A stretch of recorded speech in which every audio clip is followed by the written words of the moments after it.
welcome to Tech Leveler. I'm going to show you how to recover deleted contacts from your iPhone.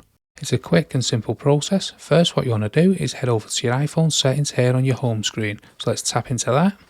Now we're in the iPhone settings. First, I should point out this only works if you have an iPhone backup. So if you don't have an iPhone backup of all your contacts, this will not work. Now we're in the main iPhone settings. You want to tap your name here at the very top.